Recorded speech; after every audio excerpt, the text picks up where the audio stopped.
السلام علیکم viewers. Novel بری بلا ہے عشق بائے روحی فروخ کی یہ 3rd ایپیسوڈ ہے. گھر کے گیٹ سے گاڑی باہر نکلتے ہی رحمان صاحب کو وہ نوجوان پھر نظر آیا جسے وہ پچھلے 2 دن سے صبح جاگنگ کرتے ہوئے دیکھ رہے تھے. انہوں نے پچھلی سیٹ پر بیٹھے بیٹھے گردن موڑ کر اسے دلچسپی سے دیکھا. آج وہ بلند کوٹھی کی بیرونی 4 دیواری کے بڑے سے اونچے گیٹ کے سامنے لگے املتاس کے گھنے درخت کے نیچے رکھی بینچ پر ایک پاؤں رکھے اپنے جوگرز کے تسمے کس رہا تھا. اس کی شہابی رنگ گد پہ جھکنے سے چھلک آنے والی سرخی اور ماتھے پہ درانے والے بال، اس کی جسامت اور چہرہ انہیں اس سے پہلے کی کچھ لمحوں کی جھلک میں بھی جانا پہچانا لگا تھا. اب بلند کوٹھی کے سامنے اسے دیکھ کر جیسے اس پہچان میں اضافہ ہو گیا تھا. ان کا ذہن بار بار جیسے اس واقفیت کے الجھے سرے کو پکڑنے کی کوشش کرتا اور باوجود انتہائی نزدیک پہنچ جانے کے ناکام رہتا. منور؟ انہوں نے نماک سے سڑک پر نظریں جمائے اپنے ڈرائیور کو آواز دی. جی صاحب. منور نے بیک ویو آئینے میں انہیں دیکھتے ہوئے ادب سے جواب دیا. یہ لڑکا کون ہے؟ کچھ معلوم ہے؟ 1-2 دن سے اسے دیکھ رہا ہوں یہاں. انہوں نے ہاتھ سے پیچھے اشارہ کرتے ہوئے کہا. ٹھیک سے تو پتہ نہیں صاحب، لیکن بلند کوٹھی میں آیا ہوا ہے شاید. آج کل وہاں کچھ کھلبلی سی مچی ہوئی ہے، ادھر توڑ ادھر پھوڑ. کل باغ کی بھی کٹائی چٹائی چل رہی تھی بڑے زور و شور سے. ان کے ڈرائیور کو لمبی بات کرنے کی عادت تھی اور سن گن رکھنے کی بھی. اس کی تفصیلی جواب پر انہوں نے مسکراتے ہوئے کہا. بلند کوٹھی کیا بک گئی؟ کس نے خریدی؟ کوئی نئے لوگ آ گئے ہیں؟ بلند حویلی کے پہلے مکینوں سے ان کی شناسائی کچھ بہت خاص نہیں تھی، یا یوں کہنا چاہیے کہ کچھ شناسائی دوستی کی حد تک پہنچنے سے پہلے ہی وہاں ہونے والی جواں سال موت اور اس کے بعد اس خاندان کے یہاں سے چلے جانے کے ساتھ ہی دم توڑ گئی تھی. اور وہ موت بھی کیسا معمہ سی تھی، اتنی عجلت کی تدفین کہ وہ پڑوسی ہوتے ہوئے بھی شریک نہیں ہو سکے تھے. منور صاحب کے بعد میں یہاں آنے اور جانے کے مختصر مواقع پر اگر کبھی ان کی آتے جاتے رسمی سی بات چیت ہو جاتی، لیکن ان کے بارہا اصرار پر بھی وہ اپنی عجلت اور مصروفیت کا حوالہ دے کر رحمان صاحب کے گھر آنے سے ہر بار دامن چھڑا جاتے. پچھلے کچھ سالوں سے یا تو انہیں یاد بھی نہیں پڑتا کہ انہوں نے منور صاحب کو یا ان کے چھوٹے بیٹے کو جو کبھی کبھار ان کے ساتھ ہوتا تھا دیکھا ہو یا ان کے آنے کی کوئی خبر سنی ہو. چھوٹا بیٹا؟ یوں لگا جیسے اس لڑکی کو دیکھ کر پہچان کی جو رمق ان کے اندر جاگی تھی اسے جواب مل گیا ہو. یقیناً یہ منصور صاحب کا چھوٹا بیٹا تھا. منور اپنی دھن میں کہے جا رہا تھا. لوگ تو شاید پرانے ہی ہیں، کوٹھی بکنے کا تو سنا نہیں میں نے جی. نوکر بھی سارے وہی ہیں. کل فیقہ بتا رہا تھا کہ ناک میں دم کر دیا اس نے، جب سے آیا ہے یہ اٹھا وہ پٹخ. رحمان نے اپنی سوچوں سے واپس آتی ہوئی اس کے بات پہ بات بولے جانے پہ کھنکار کر کہا. اچھا مجھے یاد آ گیا ہے، یہ شاید ان کا چھوٹا بیٹا ہے. نہ جانے کیا نام ہے اس بچے کا، بھائی غضب کی شباہت ہے، بنا بنایا اپنا مرحوم بھائی ہے یہ تو. اپنے منور کی طرف مکمل خاموشی تھی. اسے یہاں آئے کل 3 سال پورے ہوئے تھے. برابر کی کوٹھی پہ کیا گزری، نہ کوئی بتانے والا تھا نہ سننے والا. اس کے فرشتوں کو کسی کہانی کا کچھ اتا پتہ نہیں تھا. ویسے بھی اسے معلوم تھا کہ صاحب اپنے آپ سے مخاطب ہیں کہ اس سے نہیں. کچھ دیر رحمان نے بھی ذہن کے کونوں خدروں میں اس لڑکے کا نام ڈھونڈنے کی کوشش کی جو اکثر اپنے بھائی کی کندھوں اور بغل میں لٹکا پایا جاتا تھا. پھولے گالوں والا 8-9 سالہ کیوٹ سا بچہ. سکینہ کو یقیناً یاد ہوگا. انہوں نے سر جھٹک کر باہر دیکھا. کچھ باتیں ذہن سے کبھی نہیں نکلتی. وقت کی دھول اور زندگی کی بھاگ دوڑ میں وہ کچھ محو ضرور ہو جاتی ہیں، لیکن ان کا ذرا سا حوالہ، معمولی سا تذکرہ انہیں اسی طرح تازہ دم کر کے آپ کے سامنے لا کھڑا کرتا ہے جیسے کل کی بات ہو. پڑوس میں ہونے والی اس جوان اور اندوناک موت کا اثر ان کے گھرانے پر بھی بے انتہا تکلیف دہ اور بھیانک ہوا تھا. اسے بھلانے اور معمول کی زندگی کی طرف آتے آتے ان سب کو بھی کافی عرصہ لگا تھا. ایمانداری سے دیکھا جائے تو جیسے بلند کوٹھی کی مکینوں کے یہاں سے کوچ کر جانے پر انہیں اطمینان ہی ہوا تھا، یوں جیسے اب وہ نہ ہوں گے تو وہ تذکرہ بھی نہ ہوگا، وہ یاد بھی نہ رہے گی، اور شاید ایسا کسی حد تک ہوا بھی. لیکن آج وہ تکلیف دہ یاد انہیں پھر افسردہ کر گئی تھی. جو کچھ بھی ہوا تھا ان کا تعصب ان کے چہرے پہ بکھر گیا. یہ بچہ عرصے بعد چاہے کچھ دنوں کے لیے ہی صحیح اپنے گھر آیا تھا. اس کے پڑوسی تھے اور اسے جانتے تھے. اخلاقی تقاضا اور وزیداری یہی تھی کہ اسے ملا جائے اور اسے گھر آنے کی دعوت دی جائے. انہوں نے اس سوچ کو عملی جامہ پہنانے کا ارادہ کرتے ہوئے اپنی نظریں کھڑکی سے باہر بھاگتے مناظر پر جما دیں.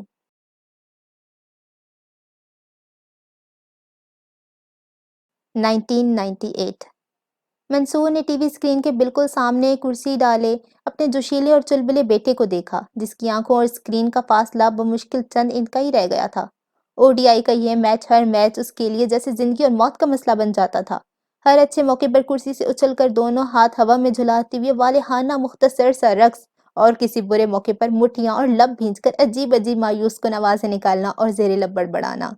وہ اسکواش کی طرح کرکٹ کا بھی عاشق تھا، اچھی بات تھی، لیکن اس کا ہر میچ پہ یوں جان دیے جانا انہیں اتنا قابل قبول نہیں تھا۔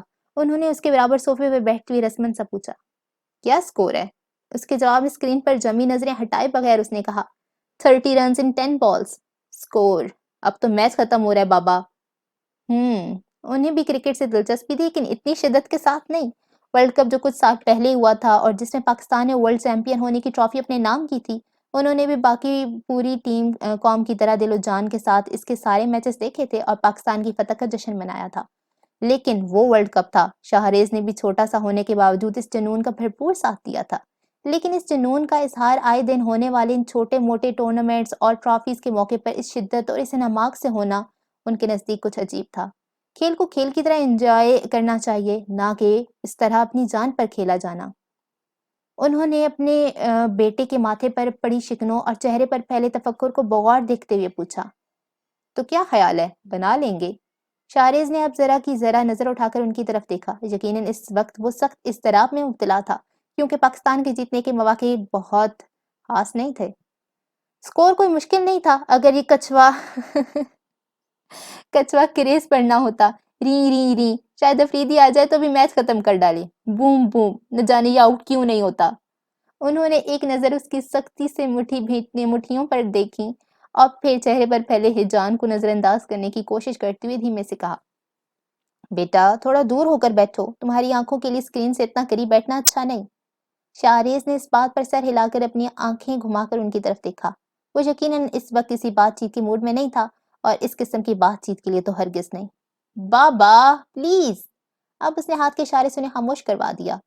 اس کی فطرت کا اندازہ منصور کو تھا، ان کا یہ حساس بیٹا جو ذرا سی بات کو اپنے حساب پر سوار کر لیتا تھا، میچ ہار جانے کی صورت میں یقیناً آج کا سارا دن جھنجھلاہٹ کی نظر کر دے گا۔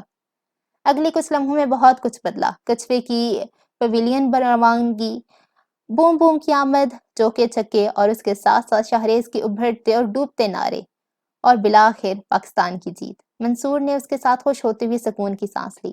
شاداں فرحاں شاہریز نے کوک کا کوئی چوتھا کین کھول کر منہ سے لگایا اور نہ چاہتے ہوئے بھی منصور پھر بول اٹھے، بیٹا یہ تم اللہ بلا پیے جاتے ہو، تمہاری صحت۔ ان کی بات ادھوری ہی رہ گئی۔ شاہریز نے باقاعدہ ان کے برابر چھلانگ مار کر پھینکتے ہوئے ان کے کندھے دونوں بازوؤں میں جکڑ کر آنکھیں گھما کر کہا، کم آن ڈیڈ، وی وون، لیٹس سیلیبریٹ۔ اپنی انتہائی بے تکلفی اور جولانی کے لمحوں میں انہیں اس طرح ڈیڈ کہتا تھا۔ وہ مسکرا دیے۔ اس کے بازو کے حصار میں بیٹھے بیٹھے انہوں نے اپنے اس پرجوش اور ولولہ انگیز نوجوان بیٹے کو دیکھا، جس کی کیفیت اب سے کچھ دیر پہلے والے متفکر اور ہیجانی شاہریز سے بالکل مختلف تھی۔ خوش باش، مگن، جیت کی خوشی سے سرشار۔ برخوردار، کچھ پڑھائی کی طرف بھی دھیان ہے؟ میٹرک کا امتحان ہے اس سال، سنجیدہ ہونا پڑے گا۔ اس برخوردار پر اس نے بڑا سمو بنا کر اپنے باپ کی طرف دیکھا۔ اس لفظ کی گفتگو میں آنے کا مطلب تھا کہ بات چیت گمبھیر ہونے کے چانسز ہیں، اور یہ چانس لینے کا ہمیشہ سے چور تھا۔ ان کے کندھے چھوڑ کر صوفے سے اٹھتے ہوئے اس نے اپنے کندھے اچکا کر کہا، all is fine dad, don't you worry at all. اسے باہر قدم بڑھاتے دیکھ کر انہوں نے پیچھے سے مسکرا کر آواز دی، اب کہاں چلے سیلیبریٹ کرنے؟ دیکھتا ہوں امی کی جھینگا بریانی کہاں تک پہنچی ہے، اٹ سمیلز سو گڈ۔ اس نے باہر جاتے ہوئے ناک اٹھا کر گہری سانس لیتے ہوئے کہا، اس کی فرمائش تھی، حالدہ بنوا رہی تھی، خوشبو تو اچھی آنا ہی تھی۔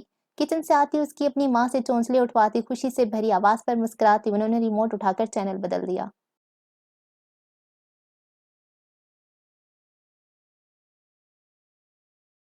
شاہزیب کو یہاں آئے آج تیسرا دن تھا۔ پچھلے 2 دن اس نے کوٹھی میں گھومتے، صفائی کرواتے، برسوں کا جمع شدہ ناکارہ سامان ٹھکانے لگواتے اور کوٹھی کے پچھواڑے دور دور تک پھیلے باغ کی شکل نکالنے اور کاٹ چھانٹ کروانے کا اندازہ لگاتے گزارے تھے، جس میں بہت کام تھا۔ پہلے دن جب وہ نہا دھو کر الہی بخش کے بار بار کھانے کے اسرار پر بالآخر نیچے اتر آیا تھا، تو سیڑھیاں اتر کر سیدھے ہاتھ پر بنے کشادہ ڈائننگ روم کی بڑی سی میز پر یہاں سے وہاں تک سجے لوازمات دیکھ کر ٹھٹک کر رہ گیا تھا۔ کیا کسی کو آنا ہے؟ میرا مطلب کسی اور کو بھی بلایا کیا کھانے پر؟ اس نے واقعی بہت سنجیدگی سے گردن موڑ کر پیچھے پادب کھڑے رفیق عرف فیقہ سے پوچھا۔ الہی بخش یقیناً باورچی خانے میں مزید ایک ڈش کی نوک پلک سنوارا تھا۔ چھوٹے سے قد کے بوٹے سے نوجوان رفیق نے اپنا سر کھجا کر یہاں وہاں دیکھا اور پھر کہا، نہیں تو چھوٹے صاحب، آپ پیو۔ تو گویا یہ سب واقعی اس کے لیے تھا، صرف ایک آدمی کے لیے، اور یہ سب کیا نہیں تھا۔ اس نے 2 قدم آگے بڑھ کر سجی سجائی میز کا اب ذرا بھرپور جائزہ لیا۔ بھنا ہوا گوشت، بڑے بڑے نرگسی کوفتے، شامی کباب، مہکتا چکن پلاؤ، گھی میں ترتراتی بھنی ہوئی ماش کی دال، آلو کا بھگار لگا رائتا، فرائی بھنڈی، رنگ برنگا تازہ بتازہ سلاد، گھر کے پکے پھلکے اور تندوری نان۔ خدایا! اب اس نے پلٹ کر اپنے ماتھے پر آئے گیلے بالوں کی 2-4 لٹوں کو ہاتھ سے پیچھے کیا اور سینے پر دونوں ہاتھ باندھتے ہوئے بے یقینی سے سر دائیں سے بائیں ہلایا۔ رفیق سخت پریشانی اور مخمصے کا شکار تھا اور ٹکر ٹکر کبھی کھانے کو اور کبھی چھوٹے صاحب کو دیکھ رہا تھا۔ کوئی چیز کم ہے صاحب، کچھ اور چاہیے؟ ہم ابھی لا دے گا۔ اس نے پلٹ کر مدد طلب نظروں سے کمرے کے دروازے کی طرف دیکھا جہاں سے الہی بخش میں ہاتھ میں ایک بڑی سی رکابی اٹھائے داخل ہو رہا تھا۔ اور اب یہ کیا ہے؟ شاہ زیب نے رکابی میں تقریباً جھانک کر اس نئی آمد کا سراغ لگانے کی کوشش کرتے ہوئے بظاہر بڑے سرسری سے لہجے میں اس سے پوچھا۔ ورکی پراٹھے صاحب، ایک مرتبہ میرے ابا کو منظور چاچا نے بتایا تھا کہ آپ کے گھر بھنی ہوئی ماش کی دال کے ساتھ ورکی پراٹھا بہت شوق سے کھاتے ہیں، تو سوچا یہ بھی بنا لوں۔ بڑی خوش دلی سے ملنے والے اس جواب پر شاہ زیب نے اپنی ٹریک پینٹ کے دونوں جیبوں میں دونوں ہاتھ ڈالے اور تقریباً ٹہلتے ہوئے 2 قدم الہی بخش کی طرف بڑھائے بہت سنجیدگی سے کہا، تمہارے خیال میں انسان نہیں، کوئی جن ہوں الہی بخش؟ اس کے جملے پہ رفیق کے چہرے پر پھیلے مخمصے میں کچھ ہلچل سی مچی اور اس کے ہونٹوں کے گوشے آتی مسکراہٹ چھپانے کی کوشش میں عجیب زاویوں پر مڑ گئے۔ اس کی اس پوشیدہ مسکراہٹ کو الہی بخش کی نظروں نے بڑی خفت سے دیکھا اور پھر سر اٹھا کر اپنے اس اونچے لمبے سے چھوٹے صاحب کو بغور دیکھتے ہوئے سوچا کہ اس بات کا کیا مناسب ترین جواب ہو سکتا ہے آخر۔ شاہ زیب ان لوگوں میں سے تھا جو کھانے کے لیے نہیں بلکہ زندہ رہنے کے لیے کھانے پہ یقین رکھتے تھے۔ گھر میں کسی چیز کی کمی نہ ہوتی ہے بھی اس کے کھانے پینے میں کوئی نخرے نہیں تھے، کوئی فرمائشیں نہیں تھیں۔ جو پک جاتا تھا اسے شوق اور رغبت سے کھا لیا کرتا تھا۔ بچپن سے ماں سے لاڈ پیار کی فرمائشیں پوری کروانے کی اسے کبھی عادت پڑی ہی نہیں تھی۔ بے انتہا محبت کرنے والے باپ نے بھی کبھی اس پہلو کو شاید سوچا ہی نہیں جو عام طور پر ماؤں کا خاصہ ہوتا ہے۔ کھانے کی میز پر کھانا ہمیشہ اچھا ہی ہوتا تھا، لیکن اس میں شاید کبھی کبھاری شاہ زیب یا منصور صاحب کی کوئی خاص فرمائش ہوتی تھی۔ یہ کام کلیتاً باورچی خانے کے ذمے تھا، جو چاہے پکائے اور کھلائے، اور اپنی یہ ذمہ داری بہت خوش اسلوبی سے پوری کر رہا تھا۔ یوں نہ کوئی شکایت تھی نہ کمی، کام ٹھیک ٹھاک چل رہا تھا۔ لیکن یہ سب، اس نے پھر میز پر نظر ڈالی، اتنی ہدایت دینے والے اور ذرا ذرا سی تفصیل کا خیال رکھنے والے بابا یہاں کیسے چپ گئے؟ یہ ان کی ہدایت ہو؟ ایسا تو ہو ہی نہیں سکتا۔ وہ دنیا میں سب سے زیادہ اسے جانتے تھے۔ یہ یقیناً اس گھر کے مخلص ملازمین کی اپنی محبت اور خلوص تھا جو اس کی خدمت میں پیش کرنا چاہتے تھے۔ یہ پراٹھے تو واقعی میں بھنی دال ماش کے ساتھ ضرور کھاؤں گا، لیکن صرف آج۔ روز روز میری اتنی بہترین دعوت کرنے کی ضرورت نہیں ہے بھائی۔ جو تم لوگ اپنے لیے پکاتے ہو وہی میرے لیے بھی کافی ہے۔ اوکے الہی بخش؟ اس پہلے دن اس نے حسب توفیق وہ مزیدار اور خوشبودار کھانے مزے لے لے کر کھایا تھا اور اس طرح ان کے خلوص اور محبت کا اچھا جواب دینے کی بھی کوشش کی تھی، لیکن اس کے بعد الہی بخش پر یہ واضح ہو گیا تھا کہ چھوٹے صاحب سیدھے اور سادہ آدمی ہیں۔